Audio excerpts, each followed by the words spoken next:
Halfland, an ahistorical prehistory. Part 18.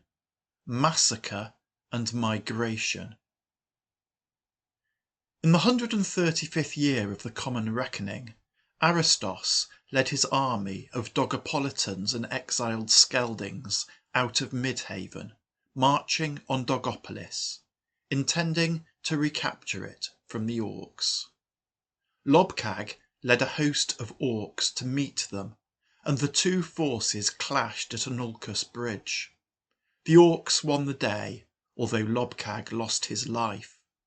What was left of Aristos' army fell back toward Midhaven. The Orcs were not content with merely seeing Aristos off. They resented his attack on them. It showed disrespect. They spent a couple of days fighting among themselves, and when they had decided who would take Lobcag's place, they set off in pursuit, intent on burning Midhaven to the ground and slaughtering every Dogopolitan they could find. Aristos had left a garrison behind him to protect Midhaven, but he did not retreat all the way back to join them. That would allow rampaging Orcs to plunder Dogopolitan farmland. Instead, he sent messengers to summon the garrison to him, and his force thus augmented, he turned at bay and made a stand atop a hill on the fringes of the Bosculus forest. Thus was fought the Battle of the Bloody Height, and a hard-fought fight it was. Wave after wave of Orcs crashed into Aristos' lines, frenziedly hacking and hewing at everything in their path. The Dogopolitans and Skeldings put up a doughty defence, and many Orcs were slain. But the angry Orcs were berserk with bloodlust. Time after time they charged over the dead bodies of their fellows, heedless of Dogopolitan sword or Skelding spear, and ultimately they were victorious. Not one man of Aristos' army escaped that battle with his life. The Orcs had triumphed. They had punished the Dogopolitans for their insolence, but the price was high. Many Orcan corpses lay intermingled with the Dogopolitan dead, littering the blood-soaked and trampled hilltop, and most of the strongest Orcs were among them.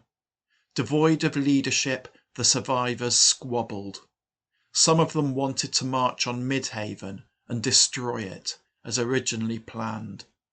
Others argued that they were now too few to make such an attack. Orcan honour had been restored, and they could return to Dogopolis with heads held high. And there were rich pickings to be had there. After all, the dead Orcs had owned slaves and land and wealth, which could now be claimed by those powerful enough to take them. The Orcan army fragmented, and the Orcs headed for home. Most of the fighting-age men of Midhaven had marched to war. Their women and children and the elderly, left behind, waited nervously for news. Would Aristos return victorious, or would a horde of rampaging Orcs burst from the Bosculus forest, destroying all in its path? But no news came. And then Metanus and his ragged band emerged from the trees. Metanus had been a petty trader. He rented a vaulted cellar in downtown Dogopolis, where he stored his stock, and he owned a wagon in which he toured the local markets, peddling his wares. He was called up for military service prior to the Battle of Arginicum Forest, but paid his cousin to fight in his place. When the Orcs sacked Dogopolis, he skulked in his cellar, where he was discovered by an Orc named Abgat, who took possession of his property and his person. Abgat had also taken possession of a Dogopolitan farm, and Metanus was sent to labour on it. Metanus was not very good at labouring. even when he was encouraged by liberal application of the whip. As a result, Metinus did not enjoy his new job very much, but luckily he had other skills. Abgat discovered that Metinus was adept in the arcane arts of bookkeeping, and Metinus was moved into an administrative role. Metinus excelled at this, and the profitability of Abgat's farm increased accordingly. As a result, Metinus' treatment improved. Indeed, by most standards, he was treated quite well. But he still resented the loss of his freedom, although he kept this to himself. When Aristos marched on Dogopolis, Abgat joined the many orcs who marched out to fight him. As a trusted slave, Metinus was left in charge of the farm. He repaid Abgat's trust by starting a rebellion, encouraging his fellow slaves to down tools and march with him to Midhaven and liberty. If Metinus had envisaged himself leading a massive host of grateful followers out of the chains of bondage, he was mistaken.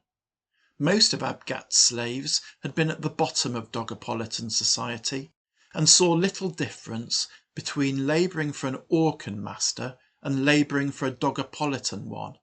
In any case, they fully expected that the orcs would slaughter anyone who participated in Metinus' rebellion, and so they declined to join him. But he did recruit a handful of embittered slaves whose masters were away at war and who resented the loss of their prior social status. The revolt took the orcs by surprise. Nothing like this had happened before, and they did not know how to respond. Surely, if Metinus was unhappy with his position, all he had to do was kill Abgat and take his place. And if he was unable to do that, then he deserved to be a slave. So what was he playing at? It seemed that he was not even strong enough to enslave his fellow rebels. But at the end of the day, Abgat's slave was Abgat's business, although many considered that only a pretty pathetic orc would have such a ridiculous slave. The result was that those Orcan slave masters who had not marched to war simply shrugged and took steps to make sure that their own slaves were securely shackled or otherwise discouraged from joining the rebellion.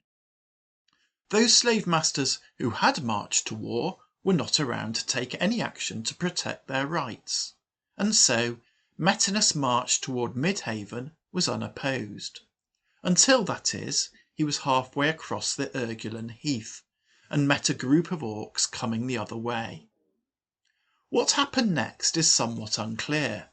Metinus' version of the story was that his vastly outnumbered band of ill-equipped fugitives charged fearlessly into an enormous army of heavily armed and armoured orcs and put them to the sword.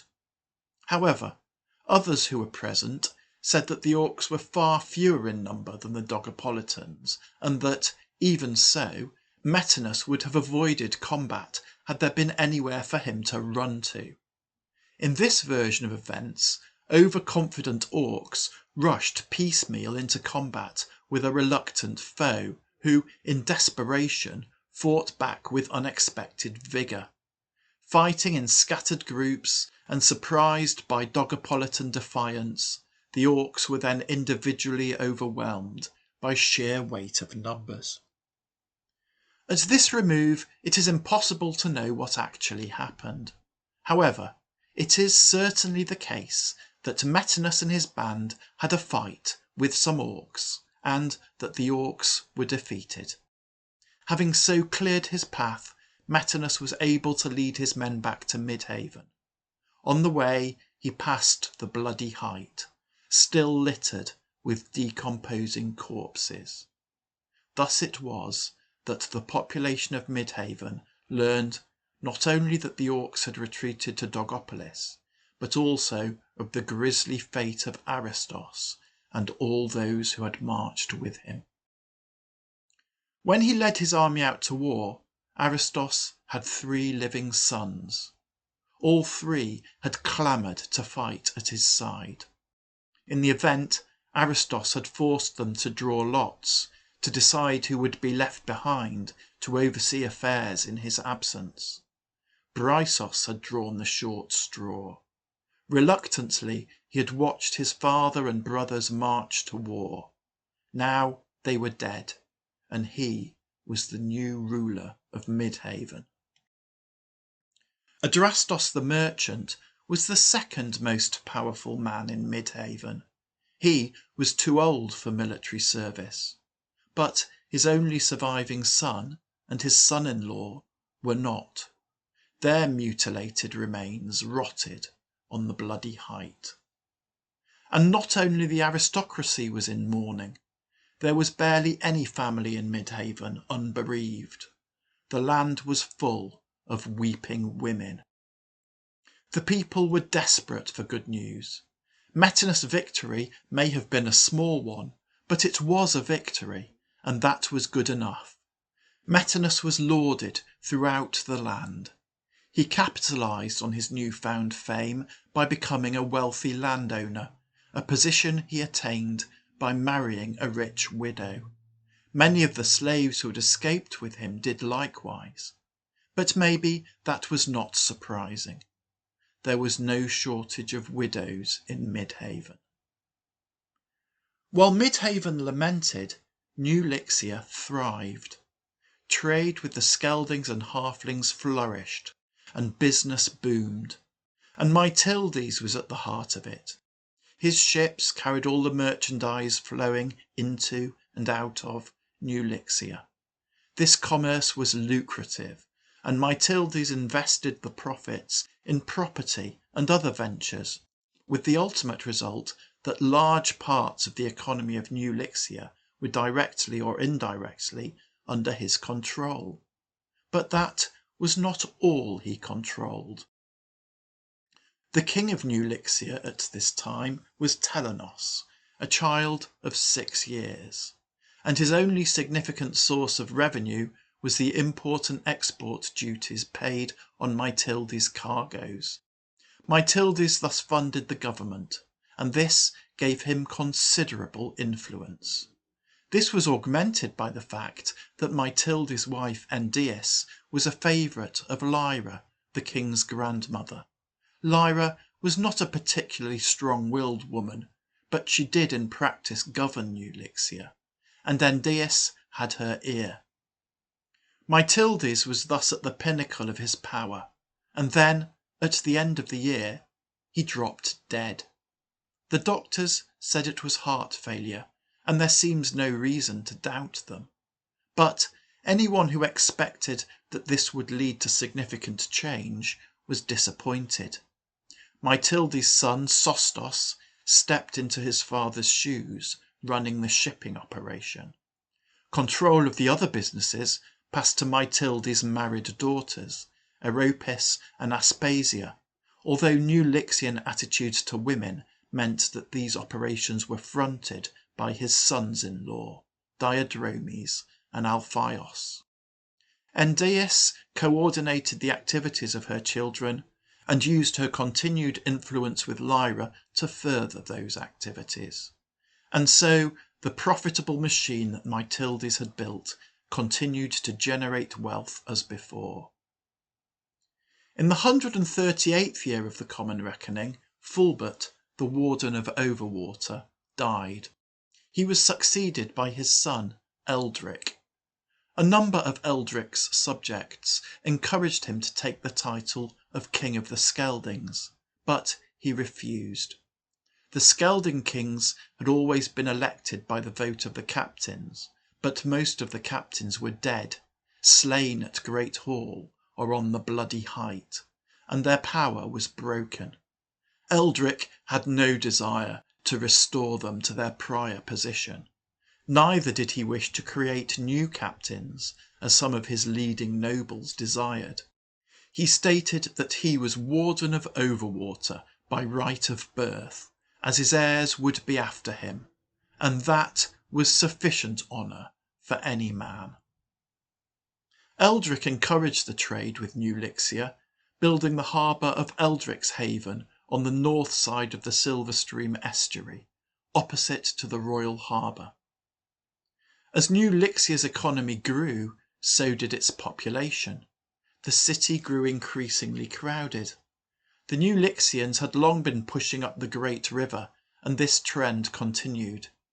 In the 149th year of the Common Reckoning, several thousand New Lixians travelled up the river under the joint leadership of Canis, who was a nephew of Endius, and his wife Kyra, a sister of King Telenos, and founded a colony that they named Cadamos. It was not just the New Lixians who were increasing in number.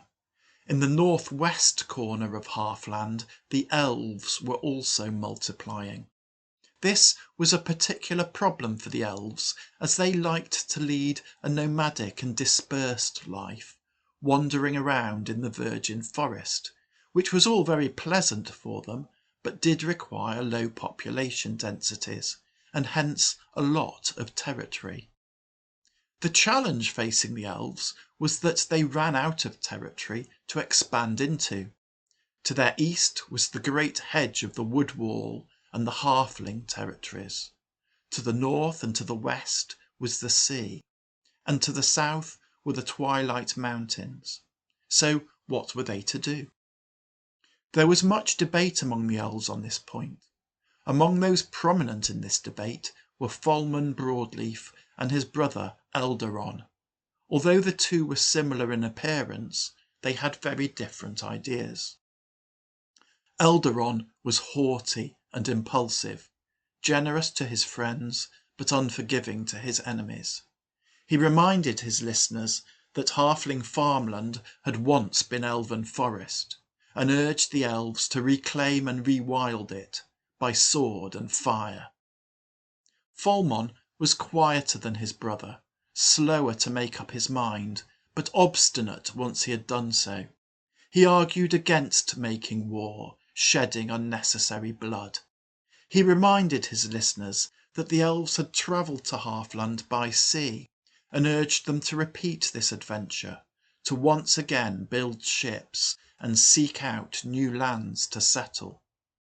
Both brothers won supporters, and both were thus enabled to put their ideas into effect. The first to do so was Folmon. In the 153rd year of the Common Reckoning, after making the appropriate sacrifices to Mariana, the goddess of the trees, and performing the appropriate rituals of atonement, elven axes felled trees, elven adzes shaped timbers, and elven hands built a fleet of swan-necked, white-sailed ships. Gentle winds propelled the elven fleet eastward. Past the halfling lands they sailed, unobserved by the inhabitants, who did not choose to look upon the sea. Beyond the halfling lands reared a precipitous coastline under the shadow of the brooding northern mountains. For 2 full days the ships sailed, and then on the third the coast turned northward, and the sharp-edged mountains were replaced by tumbled hills, thickly forested with pine. As afternoon shadows lengthened, Folmon ordered the ships to be beached in a sheltered cove. The elves climbed down from their ships and lit campfires at the forest edge. They found a stream where they refilled their water casks. They ate their dinner and slept on dry land. The morning dawned reluctantly, grey and damp.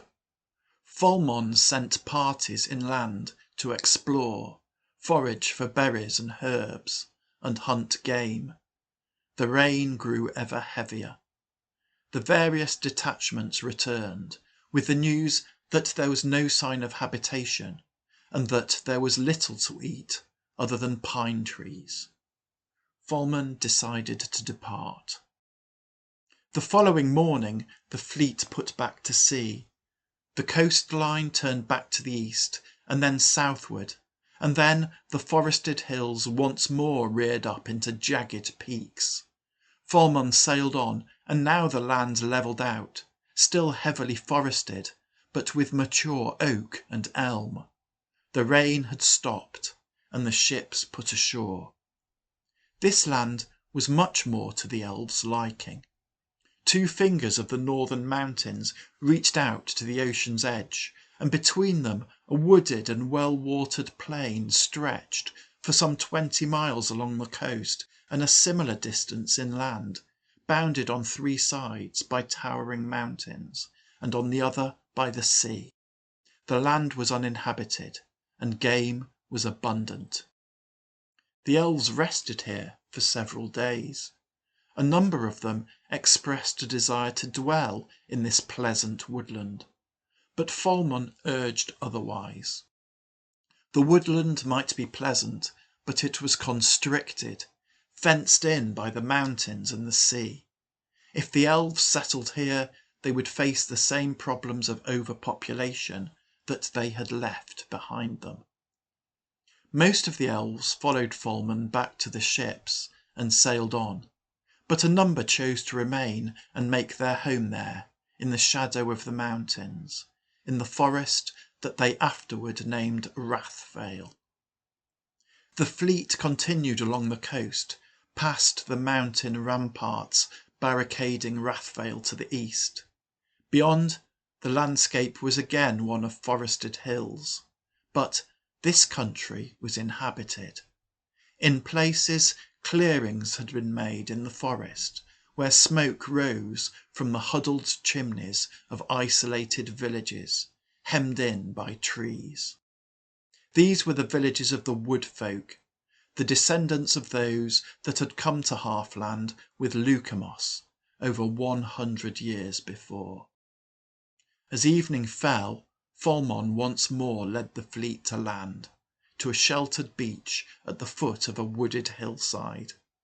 The elves lit fires and roasted meat that they had hunted in Rathvale, and then slept.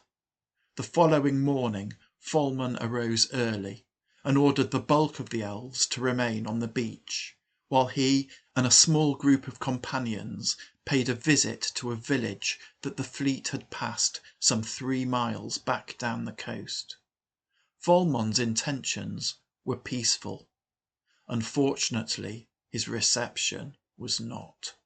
But that story will have to wait until next time.